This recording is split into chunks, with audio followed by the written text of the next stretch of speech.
Well, this is a 1991 Honda 300, and I think the problem's pretty obvious. So I'm going to replace that.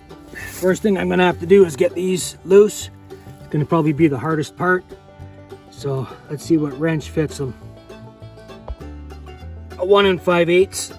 We'll take those off. I had to stand on the wrench to do it. So the next step, I got to take the tire off and get that nut off the end of the hub. On both sides, the hubs were a little loose. Just, it's not good for the splines. So I might have to change the hub. It should come off easy. I just have to pull the pin and spin the nut off. I'm gonna get all these parts off. This is obviously the old seal still attached to a piece of the drum cover. And I'm going to pry that out. And as far as I can remember, I have to get the axle to come out that side. So I need to get in at the bearings. So I'm going to take this shield off. I'm going to take this cover off. I'm going to try and get the brake drum off. And then I'm going to see if I can get the axle to go through. The guard comes off. There's only 2 bolts that hold it, both 12 mils that come up from the bottom. I'm going to take this off. 8 mils all the way around. Now, when you pry this off, there are a couple pry points, but you have to be careful because this metal is pretty brittle. You can break it pretty easy, and you can see that this has got some wear. But next thing I got to do, I think, is I got to try and get this little rubber seal out. That's right there. And I think if I can get that out, I might be able to get some lubricant in there and get that brake drum to slide off. I did some more reading because my first answer was from AI, and it said the shaft came out the left side. Well, after more reading, it looks like it comes out the brake side. So I broke those nuts free, and I almost had to go get someone to sit on the quad, and they're tight. But I got them off, so now I'm gonna put a piece of wood on the end here, and I'm gonna see if I can't tap it through. Well, one good crack on the piece of wood there with a sledgehammer, and it pounded it right through. So now I'm gonna have the pleasure of trying to remove that drum from the shaft. The good news is these splines look good. Bad news, well, bearings, what are those? I have to get these races off and get that drum off. Should be a bit of a challenge. As you can see, the drum is not wanting to come off the shaft. So that's what's left of it.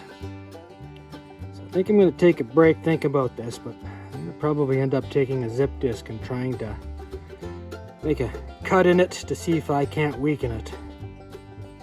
I used my grinder and I cut a slot part way into that, and I've been hitting it. Now it's moving. So I just sprayed some more penetrating oil on those splines. I think the grinder not only weakened it, but because it got hot, it expanded. So should come off now. Well, based on the damage I've seen so far, I think it'll be wise to pull this diff off, open it up and see if it's full of mud or what's going on. So I'm going to take this plate off, and then I think there's 4 bolts here and 4 bolts around the other side. Pull that little vent line off, and I should be able to pull that out of there. All right, so in order to get this off, and once you get those bolts off all the way around, you got to tap this, get some gap, get in here with a screwdriver, and gently pry it until you get it off that lip, and then after that it should just pull straight back. In order to get this one here, this one here, in order to get the bolt to actually come out, I had to loosen this off because the head of the bolt was hitting on the lip. So this actually not too bad. I think I can hear oil inside it. So I'm gonna just clean it up, and then I'll inspect the oil in it, and then I'll probably clean this up, put this back on. There was a piece of race in there. I'm gonna have to take this panel off. I can see, I'm pretty sure, that looks like a outer race. So I don't know, maybe I can reach through with a piece of pipe and tap it out. So I'll give that a shot first. I hate taking things off that I don't need to. Well, I reached through with this long chisel, tapped it out. Actually came out easy, but shattered when it did. So now at this point, it's just about cleaning things up and then figuring out what I need to put back in. I think I've got the bearing that came with the kit with the seals. So I should be good. I should be able to get this all back together. Well, I got thinking, and this thing that I thought was a race actually belongs just like this. It belongs on this axle. So I put it back on. All right, I got this rear diff back in place. Oh, mister, get your nose out of here. The trick is to tighten up these two. Oh my goodness. Tighten up. Tighten up those two first, and then you'll have to wiggle that around until it pops into place. And then you can, once you get those bolts lined up on the back here, you have it won. Oh my goodness. Buddy. Yes, you're a big help.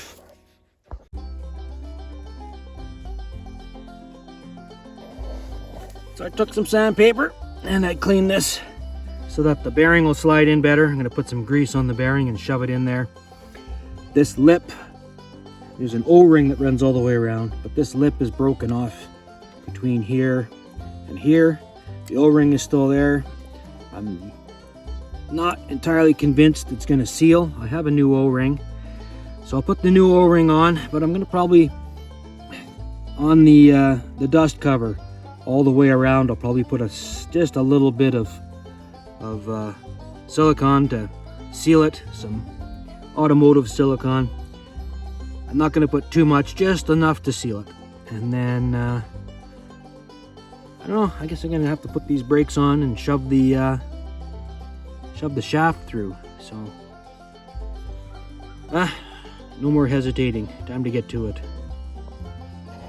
Well, before you put your bearing in, you have to put your axle through, and that's because this will not fit through the bearing. I tested that, so I guess we'll put a little bit of grease on that, shove it in there, and then slide the bearing over it. So I gotta figure this out. All right, so that worked. I slid the bearing over top of the shaft, I tapped it in. Now I'm going to put the seal on. That went in pretty easy. So now I'm going to tighten it in from the other side.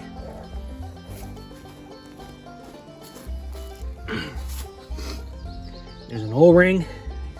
Got to tuck that in there. There's this washer, and then put these two nuts back in, and that'll pull the shaft tight up against the center of the, I guess, this drive gear for the diff. So I'll do that next, and then I'll work on putting the all the parts on this brake panel. Yeah, there it is. The left side's assembled now, and I would suggest you take a old toothbrush and some WD-40 and clean the threads up, and that'll allow you to spin these on by hand. I'm gonna jump around the other side here. So I've put the brakes in, the shoes, and you want this to be as horizontal and parallel to these as possible. So that means you got to back your brakes off, because you want these brakes to be as closed as possible when you go to put your drum on. So I'm going to put some grease on the splines on the drum, and I'm going to slide the drum on next. Well, I started tapping those on, but they were super tight. Then I got looking at this, and it had a wrap on it, and people do this when their drums get worn out. They'll make this thicker with a wrap, and what that does is it allows you to push your shoes out further against the drum, and you don't have to replace your drum. But when you're putting a new drum on and new shoes, that little added thickness is enough that there's no way it'll go on.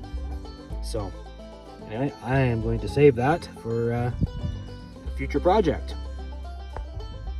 Well, that went on a whole lot easier. You can see the piece that's broken off here.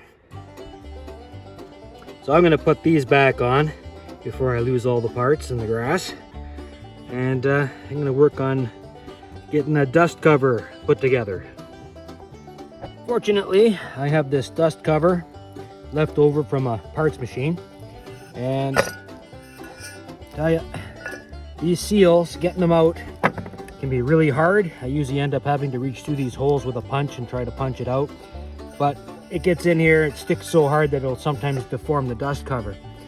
Now, with this one, the way I got it out is I happened to be doing this job in the winter, and I had my little wood stove going. So I threw it in the fire, and within about 90 seconds there was a pling, and out popped the old seal. So I've sanded this down and gave it a quick paint, and now I am going to put the new seal in, and then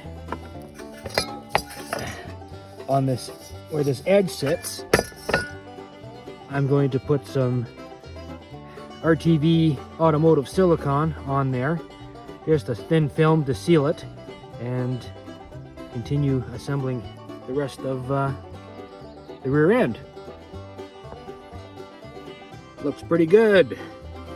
So time to put these back on, and of course I got this in the wrong order. The flat, no, that's right, the flat one goes in, then this one locks it in place.